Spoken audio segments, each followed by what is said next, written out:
Entrepreneurship is booming around the country and beyond. Will it change or not? And how have we gotten here? Today in Conversations on Culture Builder Live.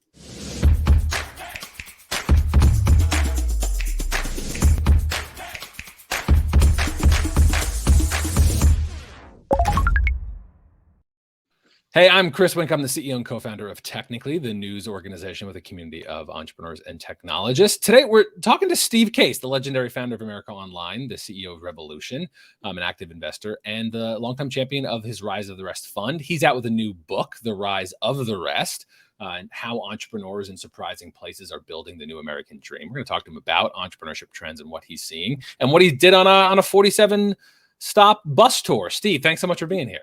Great to be with you. Good to see you again. Absolutely. Yeah, indeed. So why don't you start me off with just the book basics? Why now? Why is this the book that you were writing now? This has obviously been something you've been championing for years. Well, as you said, I started this effort almost a decade ago. I've gone to lots of different cities, made a lot of investments, met a lot of entrepreneurs, met a lot of community builders, startup community builders in a lot of places. And it just, every place we visited, we were just struck by the amazing things happening there that nobody was aware of. And so we said, we kind of have to write this book. We have to really tell the stories of these people and places that are doing remarkable things in their community, disrupting big industries, in the process creating jobs and economic growth locally. And also, I think, creating a more hopeful vision for the future of America, that it's not just a few places like Silicon Valley where sort of the action is, the money is. It's really spread out all across the country and trying to level the playing field so everybody everywhere really has a shot at the American dream, I think is very important. And so hopefully this book will inspire a new generation of entrepreneurs to build wherever they are. And we have dozens of stories from dozens of cities that really show it can be done anywhere. Indeed, with the pandemic, it's a little easier than it was before to start and scale a company anywhere. So it's actually, we think, perfect timing. We started working on this book a couple of years ago. It's perfect timing now because of the fact that we're in this kind of new normal as we try to adjusting to a world where there's more remote work, where talent has diffused somewhat, where capital is starting to diffuse. I think it's a great opportunity for a lot of entrepreneurs, a lot of these rising cities, and therefore a great opportunity for the country. So let's pick on a couple of those themes. I bet I probably crossed paths with you at one of your bus tour tops, and one of my fellow reporters and myself probably asked you something like, hey, we've been talking about entrepreneurship booming, the how the web was going to enable this for like 20 years, but it just wasn't showing up in any economic data. That entrepreneurship had been declining for decades. This wasn't working. And we technically, our newsroom would always say, is this just a false hope? And then the last 2 years of this pandemic, we all have been pulling our hair out trying to understand why there has been an entrepreneurship boom. Real, God's honest, incorporation rates are up in lots of different industries. Do you think that this boom is something that it will be seen as a paradigm shift that's going to last, or are we just in a pandemic coincidence? No, I think it's a real tipping point, and obviously a lot of work has been done over the past decade, in some places even longer, in trying to create thriving startup communities in cities all across the country. That work was starting to get traction. People were starting to pay attention. There was a little more of people returning to where they were originally from. A little more venture capital from the coast starting to go to other parts of the country, but it was still kind of early days. And then the pandemic hit, and people took a step back and said, maybe this is a moment to rethink, my life and rethink how I want to work and where I want to work. And that led to some people moving around in ways that weren't really imaginable pre-pandemic. And so that's been a key part of this. The other key part of it is we're starting to see this distribution of venture capital. For most of the last decade, 75% of venture capital has gone to just 3 states, California, New York, and Massachusetts. So if you wanted to be an entrepreneur and you wanted to start a company that needed venture backing to really get going and scale, you kind of felt like you had to move to one of those places because there really wasn't venture capital in your local community. One of the striking things we learned from a survey we did with PitchBook last year was in the last decade, 1,400 new venture firms have been started in these Rise of the Rest cities. So now there is more local capital. So people who have ideas have a shot at starting and scaling those companies wherever they are, as opposed to before, not really seeing enough examples in their community of success stories, or just not practically having access to the capital. So I think we're living in a sort of shake the snow globe moment for the world, where we're trying to adjust to this new reality. I think there's some negatives, obviously, that come from the pandemic. There's some challenges that a lot of big companies are obviously facing, particularly in a more difficult economic climate, inflation, things like that. But the silver lining, the positive, I think that may be one of the lasting kind of aspects of this, is what's happening with entrepreneurship, not just in a few places on the coast, but in dozens of cities all across the country. And that, I think, is really the key message of the book. It's not just happening in a few places. Before, people say, well, it's San Francisco, New York, Boston. Well, now maybe it's Austin. Now maybe it's Seattle. A few other cities were starting to emerge. This is really much more of a broad-based phenomenon. Dozens and dozens of cities are focusing on startups, focusing on backing these entrepreneurs, and it bodes well for those communities. And I said earlier, it bodes well for the country. I was at a handful of those bus stops, 40 plus bus tour that you did, a big shiny bus you pulled into different startup ecosystem communities. I saw from your press material 11,000 miles by your team's count. Do you have any favorite stories that either show up in the book or otherwise you look back now at perhaps predicting what we're seeing now, that a God's honest entrepreneurship boom? I could talk about this for hours, which is the whole reason to write the book, because there really are dozens of stories. I'll just give you a few. Our first stop of our first tour 8 years ago was Detroit, which was a city that 100 years ago was kind of like Silicon Valley, the most innovative city when the car was sort of the hot technology of the day, but then fell in, frankly, hard times, lost over 60% of its population over 50 years. Then the year before we rolled in, the city actually went bankrupt. The city of Detroit went bankrupt because it kind of had lost its entrepreneurial mojo.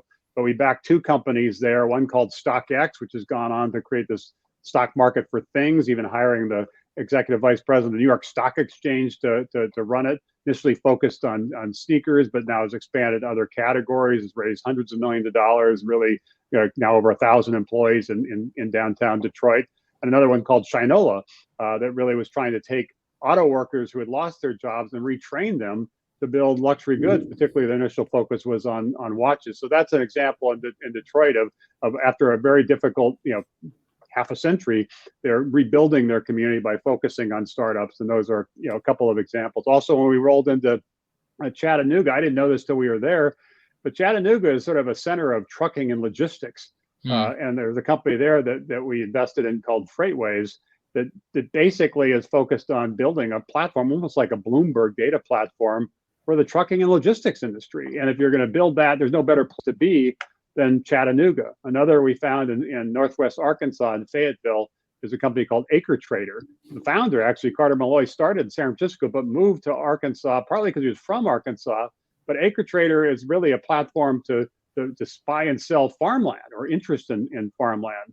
And he said, if I'm going to build a platform selling farmland, I should be where farmland is. That will build trust with the people that will need to be on both sides of that marketplace. And that's companies now growing quite rapidly. He raised nearly $100 million over the last couple of years in Fayetteville, Arkansas.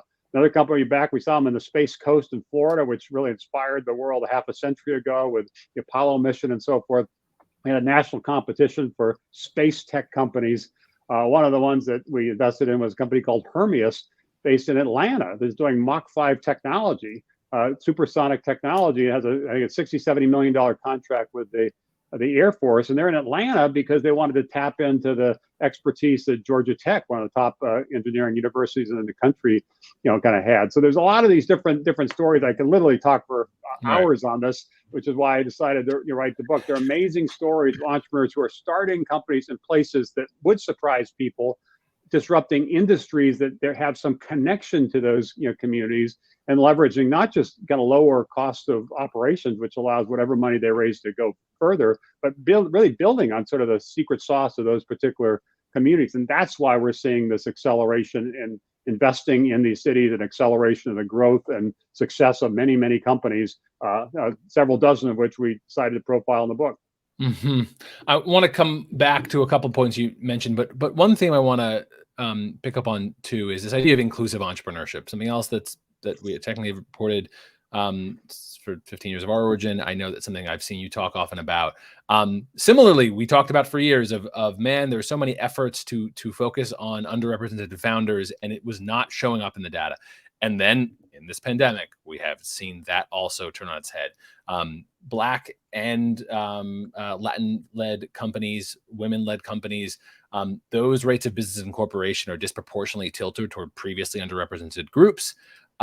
Similarly, when I talk to economists, they're all very nervous about making any long-term projections. They tell us we'll learn over the coming years about what's happening in there. But if you had to make a bet, do you feel optimistic that investments in inclusive entrepreneurship in these startup ecosystems of the last 10 years are paying dividends, or are you cautious about feeling this could be just a blip on the radar? No, it's a huge opportunity for investors to back entrepreneurs outside of their traditional network. So it's not just about place, which obviously is a core focus of Rise the Rest. A lot of venture capitalists historically have only invested in Silicon Valley if that's where they're based, because that's where they have their networks. More are looking at these other cities, but they're also starting to look at a broader and more diverse mix of entrepreneurs who really are closer to the particular problems different communities have, and therefore are smarter at identifying solutions and starting and scaling companies. And the data there is also quite troubling, frankly. I talked about the 75% of venture capital going to 3 states. And if you look at diversity, the statistics are even worse, because even though women are 50% of our population, female founders get less than 10% of venture capital. Even though Black Americans are about 13% of our population, Black founders get less than 1% of venture capital. But it's starting to change. And if we travel around doing these bus tours, and a lot of this obviously is why I wrote the book, we are seeing in many of these cities more diverse founders. In Chicago, for example, we backed a company called Reaply. We did, in the early days of the pandemic, a national virtual tour. We couldn't go by bus, obviously, but we did a virtual tour focused specifically on Black founders. And we ended up having some great entrepreneurs. We ended up investing about half a dozen of them. One was a company called Reaply, focused on sort of the circular economy based in Chicago, which tends to be a more diverse city. We're also seeing diversity in cities like Dallas, and where we backed a company called ShearShare with a husband-wife team, both 2 Black founders. The husband was in the salon business. The wife, Ty is his name, Courtney is his wife, was in the software business, and they came together to start this company called ShearShare. It's almost like WeWork for salons, because often you're in a salon, you see an empty chair, and now the salons can allow stylists to come in and essentially rent that by the hour or by the day, and then meet customers there. That happened to be, as I said, in Texas. We also are seeing companies like 120 Water in Indianapolis, a female founder who was struggling with the fact that Flint, Michigan was having a huge water crisis. She's not too far away in Indianapolis. She was worried about her family, and this founder, Megan Glover, started this company called 120 Water, initially focused on giving consumers the ability to test their water, and then over time has expanded to allow municipalities, doing bigger kind of contracts with municipalities to test their water. These are just a few of the examples we highlight in the book of entrepreneurs that aren't just in places that people expect, like Silicon Valley or New York, but from background, more diverse backgrounds than people typically see, because Silicon Valley tends to back not just entrepreneurs in the area, but entrepreneurs who went to Stanford or Berkeley or some other place in the area, and that kind of ends up being a rather closed ecosystem. What we're seeing as we're traveling around the country is it's much more open, and people have ideas, have more and more opportunities to get the capital they need to start and scale those ideas. The last point I'll make is in a lot of these communities, they don't necessarily have money themselves, and they don't necessarily have friends and family money. But sort of the ethos in Silicon Valley is you have an idea, you kind of do a friends and family round, because you used to work at Facebook, and your friend went to Stanford, he or she was at Uber, or et cetera. They made some money on those stock options. So there are a lot of people in Silicon Valley who make these angel investments in these friends and family rounds. That's not as true in different parts of the country, and it's not true from a lot of people who didn't grow up with money in their family. And so having this local money that's increasingly starting to be available, that we're trying to catalyze, obviously, with Rise the Rest, is another reason why more of these diverse founders are starting companies now than they did 10 years ago. The business investors famously like to talk about zigging when others zag, or the like, and so there is a, as you alluded to, there's a comparison to be made about underrepresented geographies and underrepresented backgrounds. And one of them is a pretty straightforward thesis that if we assume we would have relatively consistent levels of brilliance in any group or place, if we're not having those places or groups represented, we're just missing out on it. It's the famous Lost Einstein's research that we can drop a link to beneath the video, that we just kind of assume, well, if we only have 1% of Black-led companies or under 10% women, we just assume we're missing people who could be creating breakthrough technologies that could transform lives. And you take it a similar tack on the geography. One push that I've gotten from economists, and you and I talked a little bit about this before we started the interview, is I've had the economists and other researchers point out the agglomeration effects, which is a very boring phrase, but it says an important thing, which with density often comes great innovation. It's why we have found cities and other dense regions tend to contribute positively. So one push that I'm always interested in your take on, Silicon Valley is in part remarkable because of a relatively dense area of incredibly successful companies, founders, people, employees. So I just would love to hear you talk a bit about, does equally distributing out entrepreneurs and innovators across our very big country, does that dilute the opportunity for us to have intersections of innovation? Well, first of all, Silicon Valley is awesome and will continue to be awesome. It will continue to be the leading startup ecosystem in the country and really the pride of America and the envy of the world. It's not going away. Well, all we're saying is rather than have 50% of venture capital go to one state, California, I said 75% goes to 3 states, 50% goes to one state over the last decade. Why don't we spread it out? Which doesn't mean that the rise of the rest doesn't mean the decline or the fall of Silicon Valley. It just means sort of leveling the playing field. So there's more cities that do get the benefit of venture capital, do get the benefit of innovation, do get the benefit of more job creation, economic growth, and things like that. Point one. Point two is I agree with the theory of agglomeration. I agree with the theory of density. A lot of our work, and we highlight this in the book, is how do we help these cities, help these communities create stronger startup communities? And we've identified a number of aspects that are important. It's not just about capital. It's about talent. It's about collaboration. It's about culture. There's a lot of things that need to get that focus. But bringing people together does make sense. And the third point is when you think about agglomeration, you can look at it over many centuries. There are certain places that are known for certain things and have a strategic advantage, sort of almost an embedded secret sauce. That happens to be distributed across the country because many of the industries that have powered this nation the last 2 centuries were started in different parts of the country. So building on that expertise, whether it be the domain expertise in a city like Baltimore, which is known for health tech because of Johns Hopkins and Under Armour being there, or also in the health tech sector, a lot of things in Minneapolis because Mayo Clinic and United Health, the leading health insurer, is there. I talked about an agglomeration around trucking and logistics in Chattanooga. There's also an agglomeration in Denver around space technologies and aerospace technologies. A lot of companies, Lockheed Martin and many others, are based there. So this already has been distributed. It's just been the big companies, and the focus we've been trying to put a lens on is what's possible with the small companies, the new companies, the startup companies, and not just pick a few cities to try to distribute this to, but focus on a few dozen cities.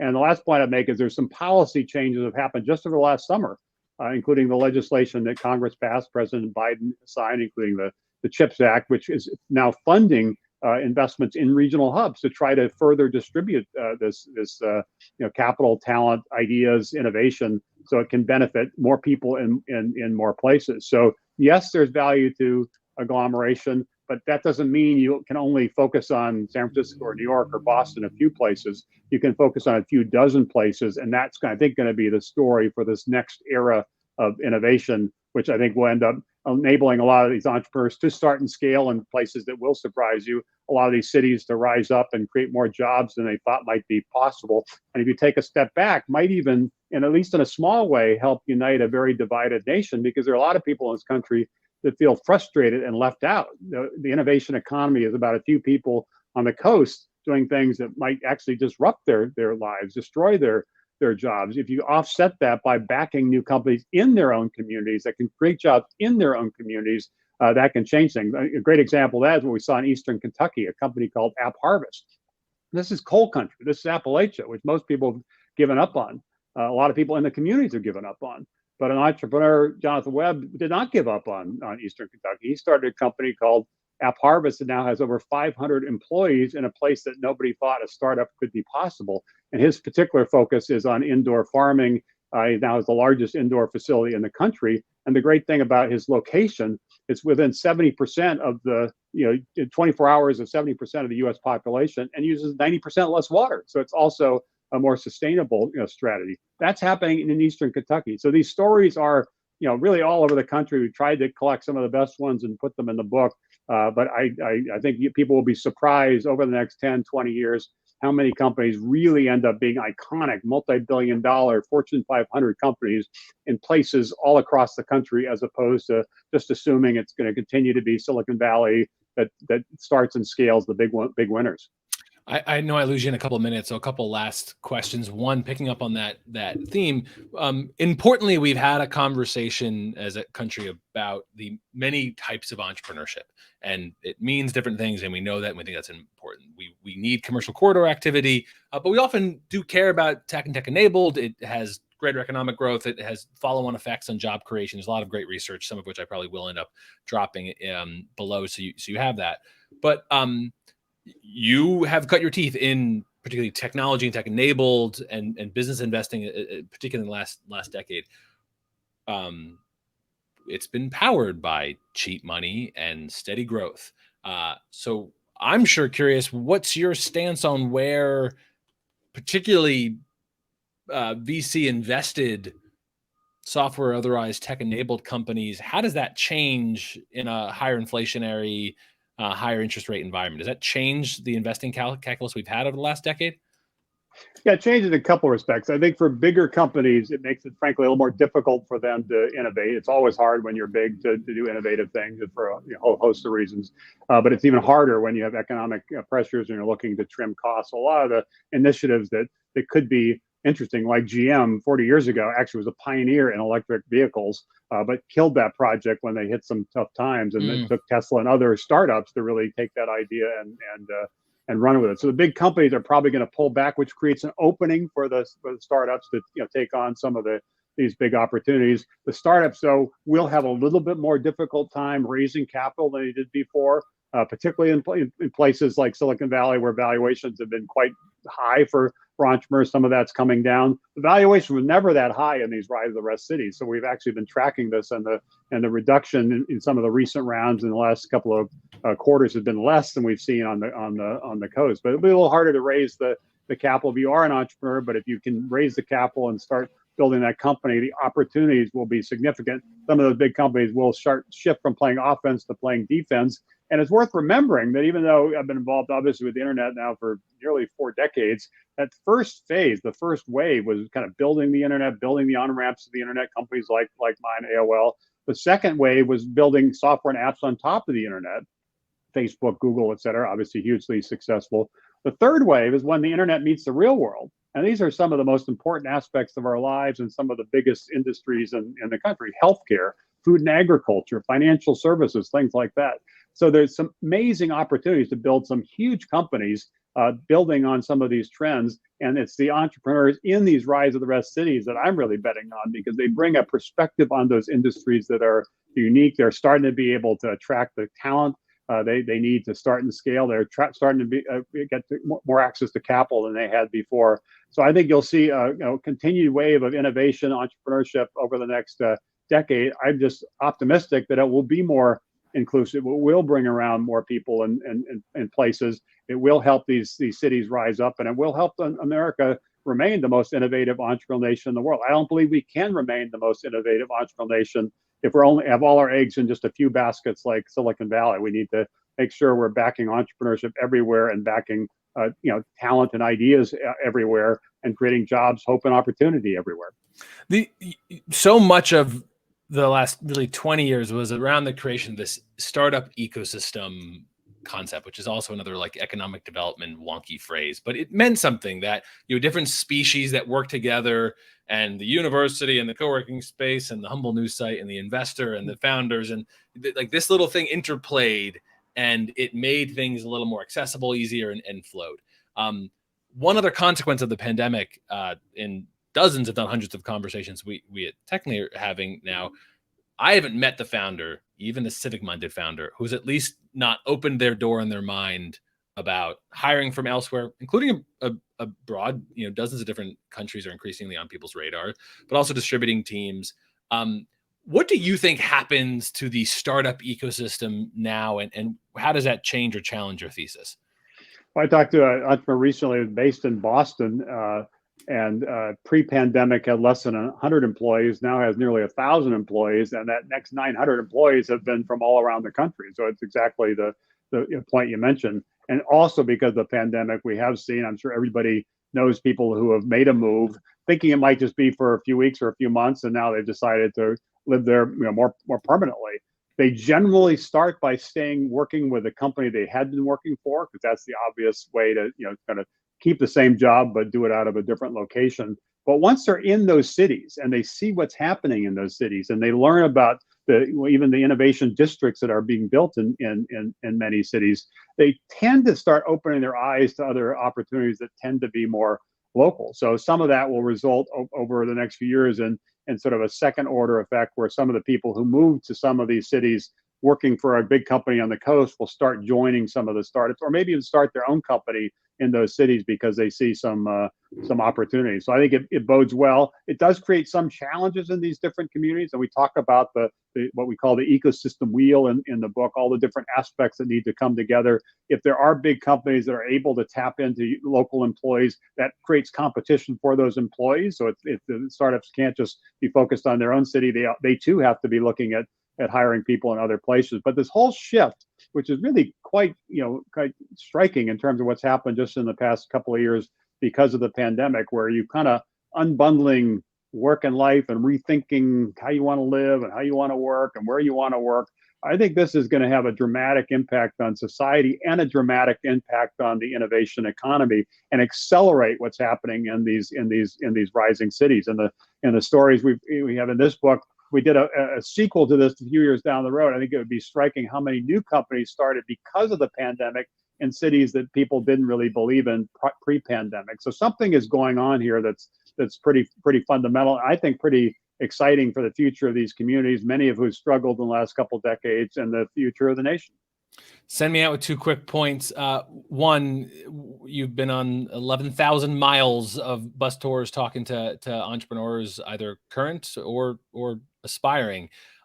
What's an early piece of advice you give to someone who's just beginning or thinking about beginning their entrepreneurship journey? Take the first step and do it where you are. Don't feel like you can't do it because you're not in the right, some other place. Look for opportunities in your community, problems to solve in your community that new products, new services can do a better job of dealing with. Try to encourage other people in the community to pay attention to what's happening in the startup sector within that particular city, and then figure out ways to drive more collaboration in that community, so it's not just your company but other companies that can rise up. I think this is a moment, as you said, the data here is pretty encouraging about new creation, new companies. The data is encouraging around we're starting to see an acceleration of capital flowing to different cities, people moving to different cities. This is a moment, and if we really focus on it, we can turn it into a movement, and that's obviously what we're trying to do, and that's the reason I wrote the book.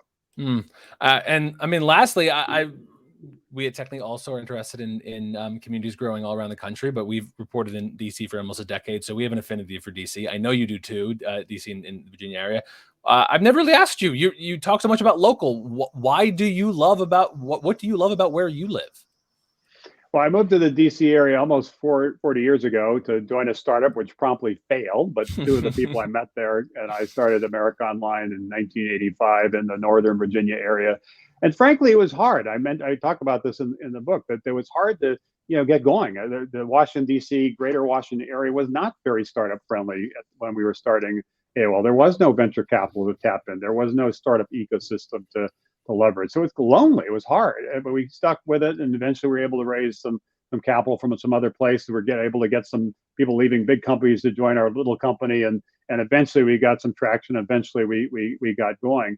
And over the last few decades, I've learned that there's a great deal of expertise in this city around policy, which is becoming increasingly important in many many sectors. We're seeing that in healthcare. We're seeing that in crypto. We're seeing that in other forms of fintech. And I think DC is going to end up being much more important in terms of innovation because of the regulatory aspect of these big sectors, these third wave sectors being disrupted. And it's also striking to me, given how hard it was when we got started with AOL in the 80s, that Amazon, after doing a national search, decided to put its second headquarters site and hire thousands of employees in, only a couple of miles from where we started AOL. That was inconceivable when we were getting, going. So it shows that if you focus on building a startup community, you focus on the areas of expertise, cybersecurity, other areas that are strong in the DC area, you can build a strong startup ecosystem and create more opportunity for more people. So having lived that experience and knowing it was hard, that's part of what motivates me to travel the country,